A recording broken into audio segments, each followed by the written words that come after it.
I just want to say, Rocco's food, 5 minutes, it was delicious. It really was. The smokiest dish of the year, but delicious.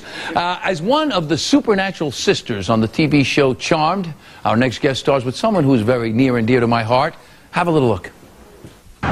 He was not hitting on me. He was too. He was practically drooling on you. Okay, first, I'm married. Secondly, he's a salesman in a woman's shoe store. What are the chances he's not gay? Who cares? Just enjoy. That's our new mantra, right? Still, maybe Paige is right. I don't think this new look is me. I think you look hot. Easy, sis. Don't creep me out. Hey, we're not sisters anymore, remember? We're cousins. Still creepy. Oh, wow. Please welcome Holly Mari Kombs.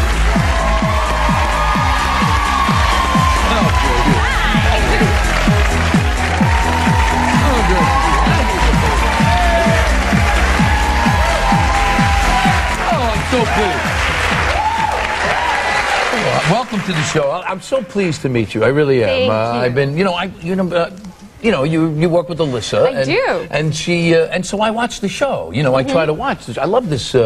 The different image in the glass there. I know. Well, we died last season, so we kind of had to figure our way out of that. We didn't know if the show was coming back this season, so we kind of had a pseudo season finale, show finale. So we kind of have to dig ourselves out of that. What year are we going into? 8. 8 years. How many did you do? 8 years. Yes. Who's the Boss was 8 years. Was it? Yes. Oh, I might beat you. Yes. Well, I think well, by the way, I have to say, just for Alyssa, of course, to have 2 shows that go 8 years is an incredible thing. And she's kind of in need of a vacation, I think. Is she? How is she? How is she? She's doing great. She's actually in Houston at the Astrodome handing out debit cards to people who are in need. She's a terrific kid. Yeah. She's she works for UNICEF.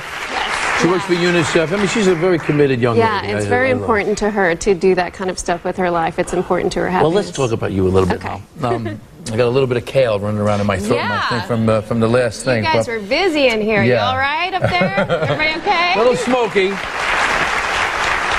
So, you have a son. I do. Yeah. Now, I just became a grandfather. I know. Congratulations. Thank you very much. It's the theme of our whole lives. I know. Baby. How old is your son? 16 months. 16 months, yes. And you have a picture. I do. I have a recent picture. He's kind of obsessed with drumsticks lately, so I'm a little nervous. Yeah, because you're going to get drums come with them sometimes. Yeah. There we go. Oh, yeah, look at that. Oh, my goodness. Oh, my goodness. His name is Finley, right? Yes. Is he talking yet? He's starting to, which is kind of dangerous in my house because we quickly have to reform our language because he's very much a mimic. So I was trying to open a child's toy and they pack these things like they're going to Mars or something. So a half an hour later I'm like, argh! And I uttered something that shouldn't be said in front of him and he said it like that. Yeah. And then, of course, I followed that with another bad word that he said like that. And I was like, oh. They do get you like that. They do. Oh, my. He is gorgeous, though. My goodness. A little boy. Yeah. They just love it. Look at that. I'm very excited. Oh, that's great, Hal. That's great. Thank you. So now, let's see. Your big break was Picket Fences. Am I right? And the reason I remember you from that is because I was a fan of Kelly's right away, of David Kelly's. How did you get that part? Well, it wasn't easy, let me tell you. I grew up in New York. I moved here when I was 8. I left when I was 18 for Picket Fences.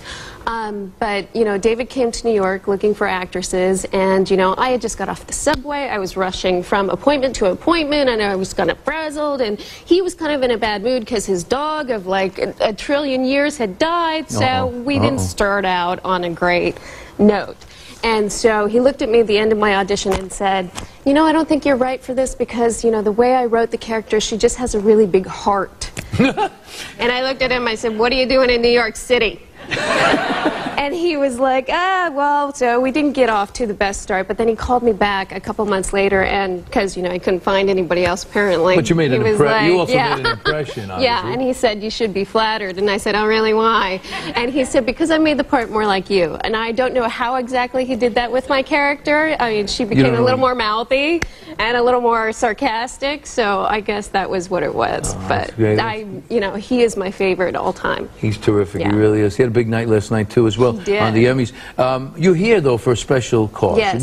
Tell me about it, please. I'm here because I've kind of partnered partnered with Ortho Women's Health, and it's a company that's running a program that I go and basically talk to young women about being in control of their health and being more comfortable with their doctors, specifically their gynecologists, and you know, making the right decisions for their lifestyle and kind of being in control of their own destiny. You know, I have a daughter just went to college, so I've had some coming for her. I've had some conversations with her. I never thought I was going the things I've had to say. I know. And you come from this from a very interesting point of well, view. Your mom had you very young. Well, it's similar to you because you had, you know, children at a young age. My mom was actually 16. My father was 18 when they had me. So we had some rough patches. We had some rocky roads where, you know, they were not really equipped to be parents, and it's rough on the kids of teenage parents. My son, I was 19 when my son was born, and I oftentimes say he grew up in spite of me. Yes, you know, my mom says we grew up together, which we kind of did.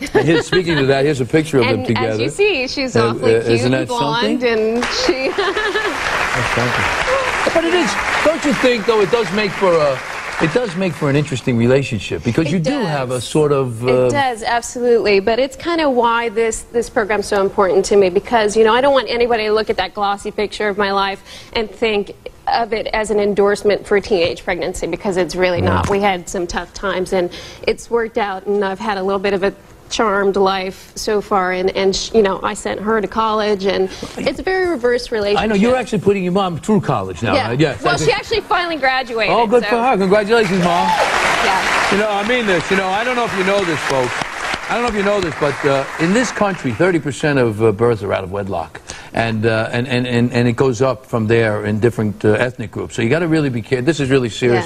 Yeah. I had a conversation with my daughter. I said, please, I got in trouble in college. Please don't. That's great, because a lot of, you know, daddies wouldn't go there. Yeah, you know, so you have to. Great. I think you need to talk about it. Yeah. So listen, Holly, it's so great to meet you. Thank so you. great for you to come here. I wish you all the luck with, what is it, Ortho? Women's Health, and there's a website that's orthowomenshealth.com. And it'll be on our website, of course, and it's up there on the screen. Hey, listen, Charmed, which is a terrific show. It's on Sunday night, that's right. We didn't get a chance to talk about it. Charmed, a great show. It airs Sunday nights. It starts its 8th year, ladies and gentlemen. It's on 8 p.m. on the WB. Holly Marie, thank you so much. We'll be right back.